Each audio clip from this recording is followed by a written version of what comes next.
Bonjour tout le monde, bienvenue sur la chaîne. Je vous propose aujourd'hui le test du Poco F7 Ultra qui est sorti fin mars 2025. Donc c'est le premier Poco avec la mention Ultra. Bon, on va vérifier s'il mérite cette mention. Bon, pour ceux qui connaissent la marque, il y a des chances qu'on ne soit pas déçus. Le Poco F7 Ultra est disponible en deux configurations. Une version avec 12 Go de RAM et 256 Go de stockage à 753 €. En ce moment ça doit être 699, c'est celle que j'ai ici. Et une version avec 16 Go de RAM et 512 Go de stockage à 803 €. Alors lui pareil, il est en promo en ce moment à 749 €. Et avec ça il y a deux coloris, le jaune classique de Poco et un coloris noir. Le Poco F7 Ultra est un grand téléphone avec un écran de 6,67 pouces, avec les bords plats, mais sa taille est plutôt contenue parce que vous avez des bordures plutôt fines et uniformes. Donc la caméra selfie est logée dans un poinçon. Les tranches sont constituées d'aluminium. D'ailleurs attention parce que je trouve la texture plutôt glissante. Et les boutons sont regroupés sur le côté droit.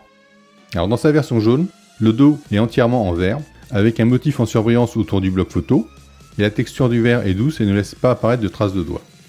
Alors il me semble, mais c'est à vérifier, que la version noire est constituée d'un mélange d'aluminium et de verre. A noter que l'appareil est un peu lourd avec un poids de 212 grammes pour la version que j'ai là, parce qu'il doit y avoir une version avec 217 grammes il me semble. Mais en fait ça reste raisonnable et moins élevé qu'un iPhone Pro Max par exemple. Alors le bloc photo est calé dans le coin haut gauche, il comprend 3 objectifs, qui sont protégés par un verre commun. Les bords du bloc sont particulièrement soignés, avec un premier anneau avec un aspect métal brillant, avec un deuxième anneau qui fait un liseré plutôt doré, qui fait penser un petit peu à celui qu'on avait sur le Poco X7 Pro. Alors c'est classe et ça se marie bien avec le dos flashy. Alors les tranches ne comprennent rien à gauche et en haut. À droite, on a le bouton on-off et les boutons de réglage du volume. En bas, on a le port USB, la grille pour le haut-parleur, un trou pour le micro et le tiroir SIM qui ne pourra accueillir que 2 cartes SIM. Donc aucune extension de mémoire n'est possible. Enfin, le capteur d'empreinte est positionné sous l'écran.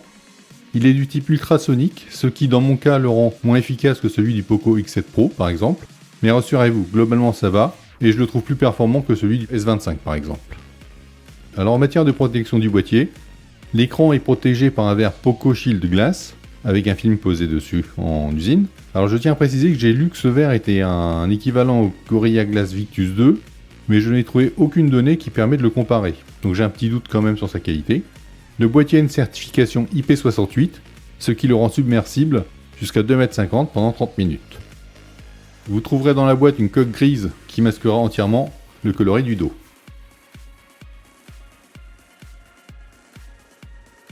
Nous avons ici un écran de type AMOLED avec une diagonale de 6,67 pouces, avec une résolution qui peut monter en 2K, ça veut dire 1440 par 3200 pixels, ou qui peut rester en Full HD pour économiser en batterie.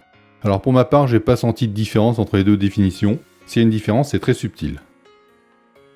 Sa luminosité maximale en usage normal est de 1800 nits, donc c'est très élevé, et donc c'est parfaitement lisible en plein soleil, et son pic de luminosité en HDR sera de 3200 nits. Il est rafraîchi jusqu'à 120 Hz, avec au choix un rafraîchissement fixe de 60 Hz ou 120 Hz. Bon, rien à redire sur l'écran, il est d'excellente qualité avec un rafraîchissement de 120 Hz et une fluidité de tous les instants.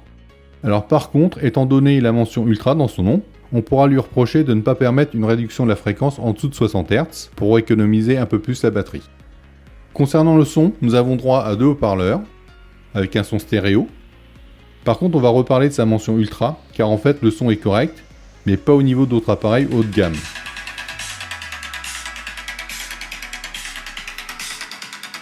Peu de basse, manque de qualité générale, très léger effet de saturation. Ça manque de qualité pour un produit destiné à titiller les géants du marché. C'est loin de la qualité d'un S25 et encore plus d'un iPhone. Vraiment dommage. Le processeur est un Snapdragon 8 Elite.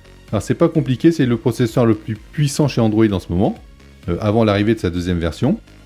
Il est épaulé par un GPU Adreno 830. Vous avez le choix d'une RAM de 12 ou 16 Go. Ici c'est la version 12 Go que j'ai. En matière de connectivité, on a le Wi-Fi 7, excellent. Le Bluetooth en 5.4 il me semble. On a le NFC et les doubles SIM 5G. Alors en performance brute, j'ai obtenu un score de 2 414 300 sur Antutu. Alors c'est monumental, c'est un peu supérieur au S25 et c'est 40% supérieur à un X7 Pro qui fonctionne déjà extrêmement bien. Allez, pour la déconne, c'est 17 fois plus puissant que le Redmi A3 que j'ai testé il y a pas longtemps sur la chaîne. Bon, du coup, je vais pas m'attarder sur les performances. Vous pouvez garder en tête que c'est parfait tout le temps, autant en fonctionnement d'application qu'en multitâche ou qu'en jeu. En fait, ce processeur, on peut le qualifier d'overkill. Il est beaucoup trop puissant pour les usages que vous en aurez. Du coup, il ne chauffera jamais en usage normal, même en jeu. Par contre, il pourra chauffer si vous faites un benchmark par exemple, ce qui est normal, ce qui va titiller un petit peu ses performances. Le module photo du Poco F7 Ultra comprend 3 modules. Nous avons un grand angle de 50 mégapixels f1.6 stabilisé. Nous avons un ultra grand angle de 32 mégapixels f2.2 et un téléobjectif 50 mégapixels f2.0. L'objectif principal permettra la prise de vidéo en 4K jusqu'à 60 fps, mais pourra aussi monter en 8K jusqu'à 24 fps. Vous avez aussi des ralentis de dispo, jusqu'à 960 fps en Full HD, et même 1920 fps en HD. L'objectif selfie est pour sa part un grand angle de 32 mégapixels avec une ouverture de f2.0. Alors je vous laisse constater les images et vidéos qui défilent. Nous avons ici une très bonne qualité générale, les photos sont nettes et lumineuses, le téléobjectif stabilisé permet de faire des captures de type macro, alors les résultats sont très satisfaisants, même en situation sombre ou de nuit, mais il faudra être vigilant et ne pas bouger pendant la capture, sinon vous aurez un petit peu de flou. Alors bien sûr, comme d'habitude, il y a une petite chute de qualité avec l'ultra grand angle, mais rien de gênant. Bon, globalement, encore rien à redire cette fois, c'est un vrai plaisir à utiliser. Concernant l'OS, on est en terrain connu, avec Android 15 et HyperOS 2. Donc dans les grandes lignes, il a les qualités et les défauts que nous connaissons bien. L'OS est abouti, même s'il manque un peu de personnalisation. Il y a pas mal de logiciels qui ne peuvent pas être désinstallés pour la plupart, et qui déversent régulièrement leur lot de pubs. Alors pour ce point précis, moi ça me dérange, mais ce ne sera pas le cas de tout le monde. En fait, on a déjà des pubs un peu partout. YouTube, Facebook, TikTok, recherche Google, etc. C'est à vous de voir. Alors point positif, nous avons ici un vrai Always On Display, qui est affiché en permanence, oui, et pas désactivé toutes les 10 secondes comme sur d'autres modèles de la famille. Alors vous aurez des fonctions IA qui sont comprises d'origine. Alors comme d'habitude, j'ai pas tout testé, mais on peut lister Google Gemini, avec entouré pour rechercher, des aides à l'écriture et à la reconnaissance vocale, des fonctions d'édition dans la galerie, donc il y a l'amélioration de l'image, l'extension de l'image, la suppression d'objets ou de personnes, la suppression des reflets et la modification du ciel. Et vous aurez aussi la fonction de création de fond d'écran dynamique avec de l'IA. Le Poco F7 Pro a une batterie de 5300 mAh. Alors l'autonomie est très bonne grâce à son processeur qui est optimisé en matière de consommation.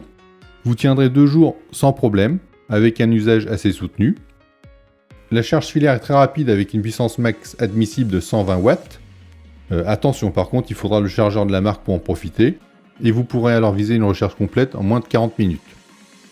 L'appareil permet aussi une recharge sans fil avec une puissance max de 50 watts. Ça aussi c'est très élevé, bon point. Xiaomi et Poco nous livrent ici un appareil de haute volée, avec des atouts en termes de performance, de photos, de vidéos, d'autonomie et aussi un design premium. En mettant ses qualités en relief de son tarif, il est tout simplement imbattable.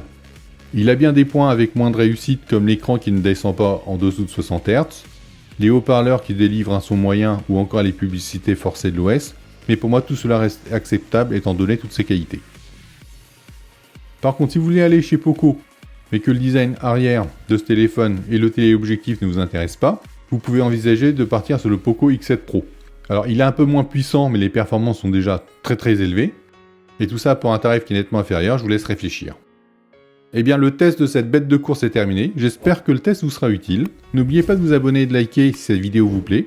Je vous souhaite une très bonne continuation et je vous dis à bientôt. Salut tout le monde!